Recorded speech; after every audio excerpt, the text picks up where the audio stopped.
Welcome everybody to wisetake.com MMA DFS Podcast. I'm your host, Jeff, aka Wigsplitter.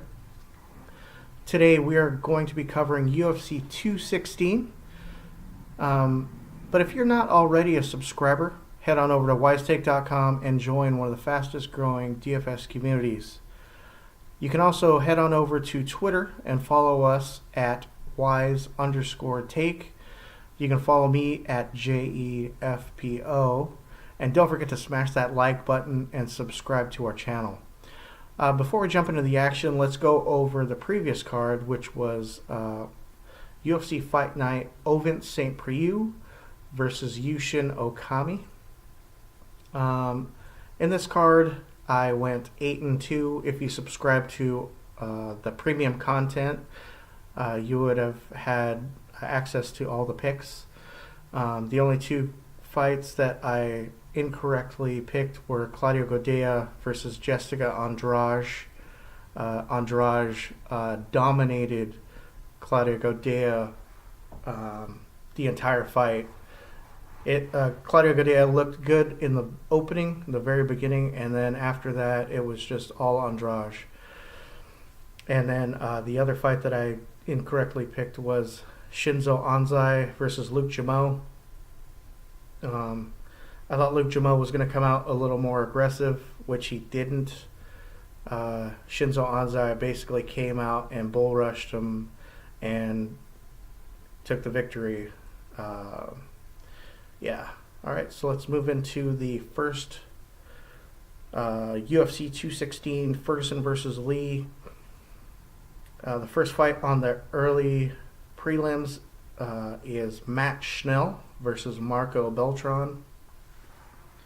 Matt Snell, if you watched MTV's reality show Caged, Matt Snell might look familiar. But he's actually fought in a lot of small organizations like Legacy FC. He's currently 0-2 in the UFC. So I could see both. I could see him being a little extra motivated in this fight to get a win. Marco Beltran is a boxer. Matt Snell is more of a grappler.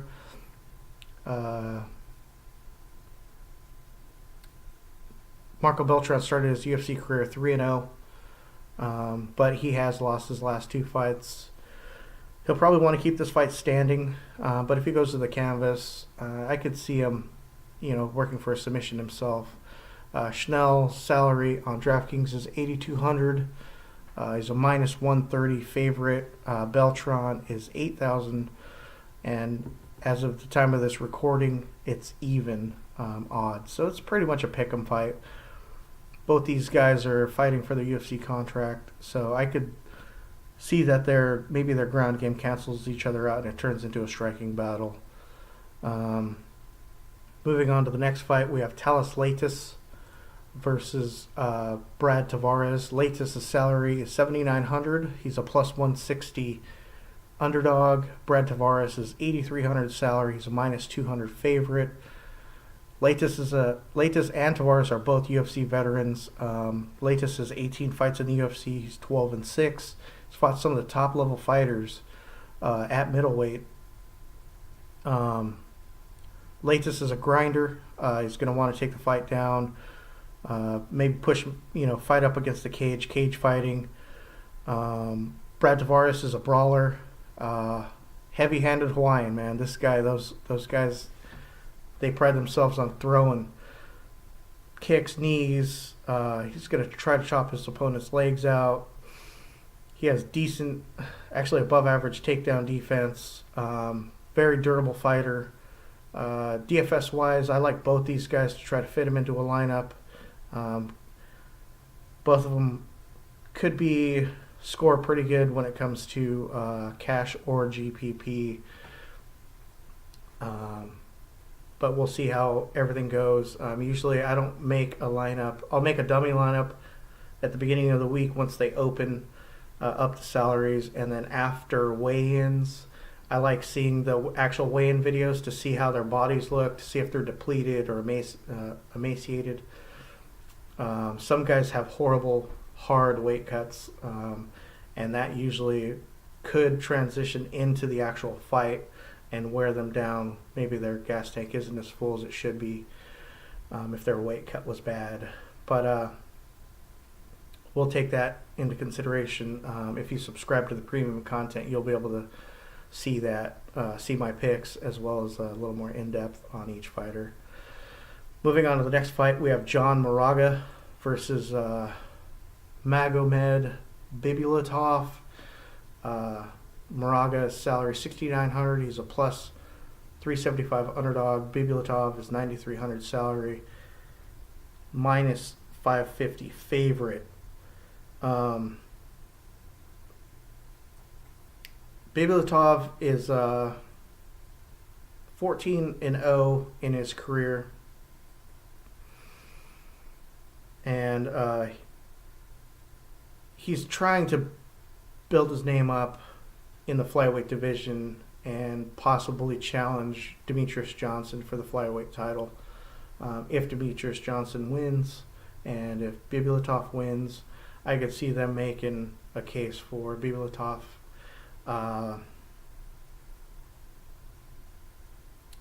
fighting Demetrius Johnson.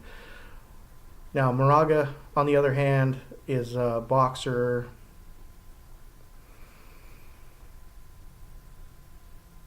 You know, he's a tough guy. He's an explosive striker with good wrestling base. He's beaten some guys like Dustin Ortiz, Scoggins, Justin Scoggins, Chris Carrizio. I think it's going to be a good back and forth battle with some decent scoring DFS wise.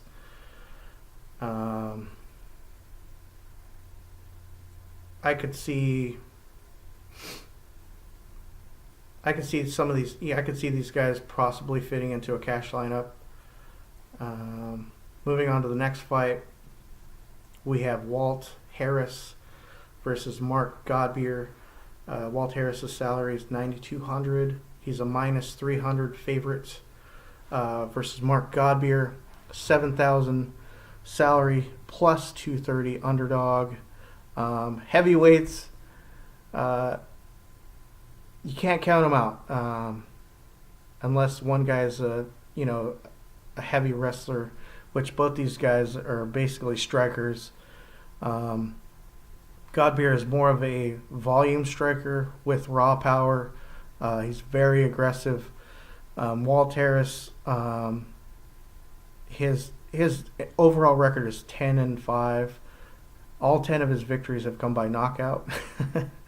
So, knockouts, striking, takedowns, all these things are DFS points. So I could see making a Walt Harris GPP lineup or with a Mark Godbeer GPP lineup, basically trying to hedge the bet. But this should be a slugfest. I'm actually looking forward to this one. Anytime heavyweights step into the ring, I love watching those big guys. Now moving on to the FX show, the prelims on the FX show. The first fight is Pearl Gonzalez versus Poliana Botello. Gonzalez is 8,400 salary plus 105 underdog versus Poliana Botello. 7,800 salary minus 135 favorite. It's basically a pick-em match according to Vegas. Pearl Gonzalez is 0-1 in the UFC. She's a grappler by trade. She's going to want to take the fight to the ground, work for a submission, maybe do some ground and pound. But she'll probably try to ground out a decision. Poliana Botello is a striker first, and she has her grappling, her BJJ, as a backup.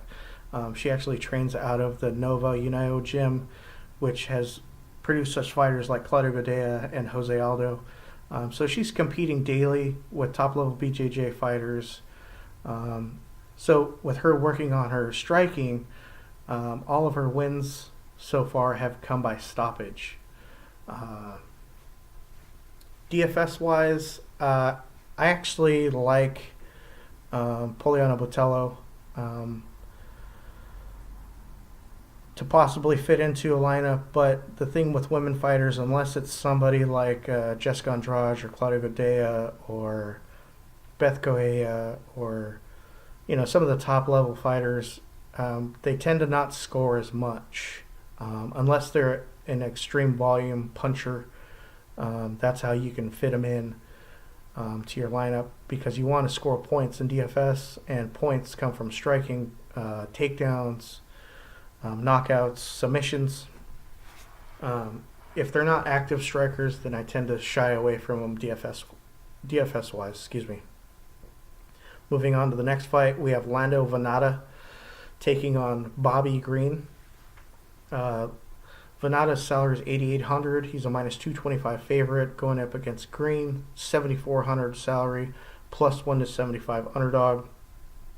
Lando Venata is 1-2 in the UFC, but all three of his fights he has won either fight of the night or performance of the night.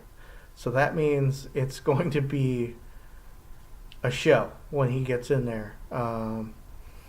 Bobby Green has taken this fight on short notice. Abel Trujillo had to pull out of the fight. Bobby Green is currently on a 3-fight losing skid, and he's also recovering from an injury and personal issues out of the ring that were distracting him. Both these guys are high volume strikers. Bobby Green has a little more of a wrestling advantage, I would say. But Lando Venata, I don't know. This dude is he's fought some pretty tough dudes, so I could see this being a war, especially with Bobby Green coming off of a long layoff. Both these guys I could see fitting into a lineup, both cash or GPP. I'll make that decision Friday, though, when my premium article comes out. Moving on to the next fight, we have Will Brooks versus Nick Lentz. Will Brooks is a former Bellator champion. He's 1-2 in the UFC. He's currently on a 2-fight losing skid. He's very athletic, and he likes sticking and moving, like in and out type movement. Very high volume striker, 4 strikes per minute, 2 takedowns per fight, going up against Nick Lentz, who's a gritty, durable, scrappy wrestler. Brooks' salary is $8,600. He's a minus 350 favorite, going up against Lentz, $7,600 salary, plus 264 underdog. I could see their wrestling canceling each other out and this turning into a barn burner, especially with both of them wanting to impress the UFC brass and continue on fighting. I'm considering both these guys for my lineup. I'm not sure which way I want to lean towards, but I like them both DFS-wise, because you got to remember significant strikes and takedowns are points. Lentz averages 4 takedowns per fight. And 3 strikes per minute. So, with that being said, both these guys are in contention for your lineup. Now moving on to the next fight, we have Tom Duquesnoy versus Cody Stamen. Duquesnoy is 1-0 in the UFC. He's a former Barela champion at featherweight and bantamweight. He has explosive power, well-rounded fighter, an impressive resume of mixed martial arts disciplines underneath his belt. Cody Stamen is 1-0 in the UFC as well. He's got a BJJ blue belt, and he's a former Golden Glove state champion. Both these guys have high fight IQs. Both of them are high volume strikers. Stamen has his last fight, his only fight in the UFC. He had 8 takedowns. Takedowns equal points. high volume striker, 6 strikes per minute for Stamen, and Duquesnoy, same thing, 6.59. So this could be a barn burner. I have both these guys on my radar when it comes to a GPP as well as cash. But yeah, I like them both when it comes to building a lineup or building a lineup around. There's so many the salaries for this week's card is you're gonna have to get creative. All right, moving on to the main event. The first fight is Beneil Dariush versus Evan Dunham. Dariush is 9,000 salary. He's a minus 240 favorite going up against Evan Dunham. 7,200 salary, plus 190 underdog. I can see this fight going either way. Dariush is he's an accurate striker, smart, good grappler.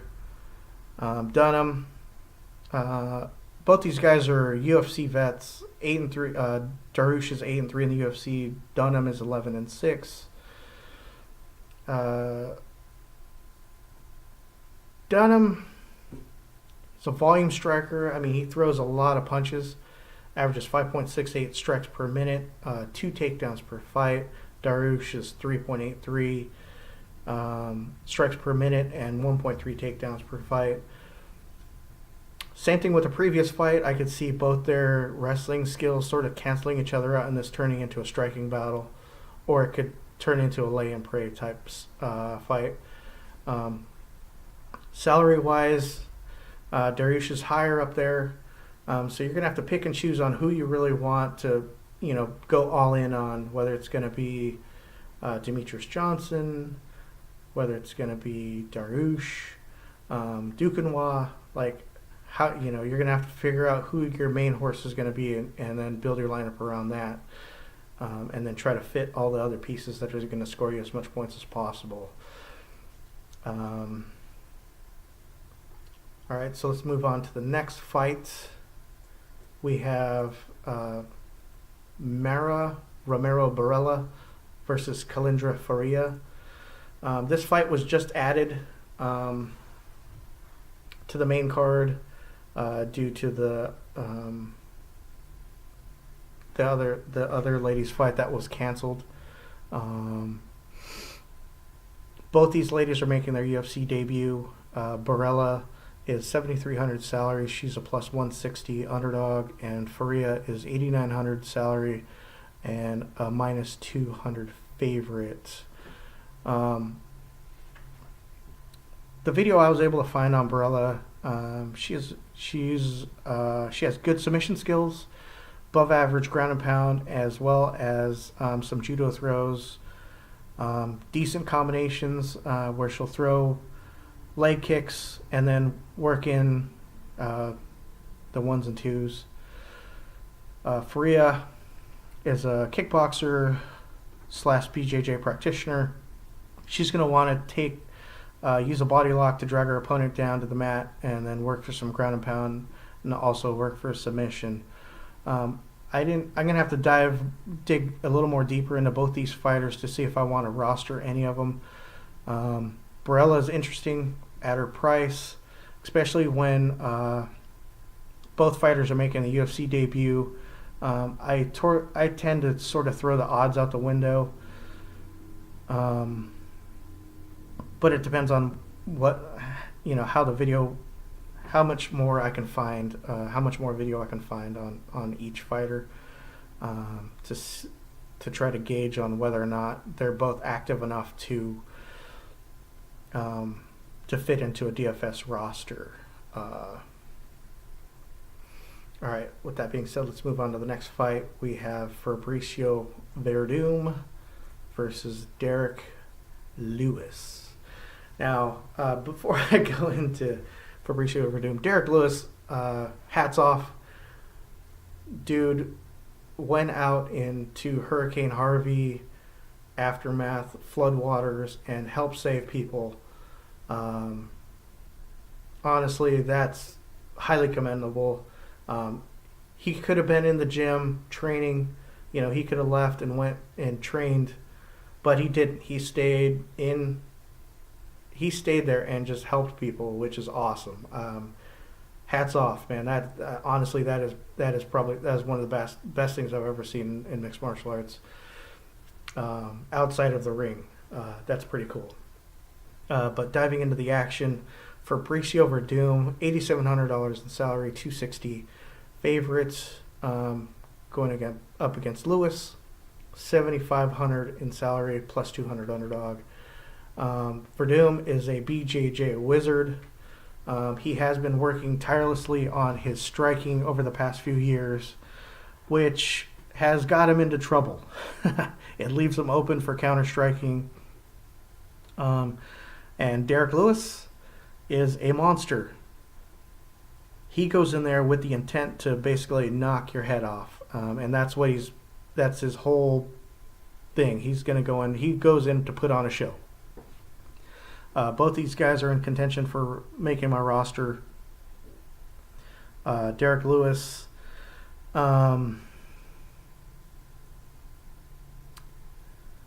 he has ridiculous power. Fabricio Verdum is, I would say he's an underrated striker, but he's still a developing striker. I mean, he came from the BJJ world where he just basically turns people into pretzels. But come Friday after the weigh-ins, I'll have a better decision on who I want to lean more towards. Just for salary-wise, they're both right middle of the road. It's not too bad.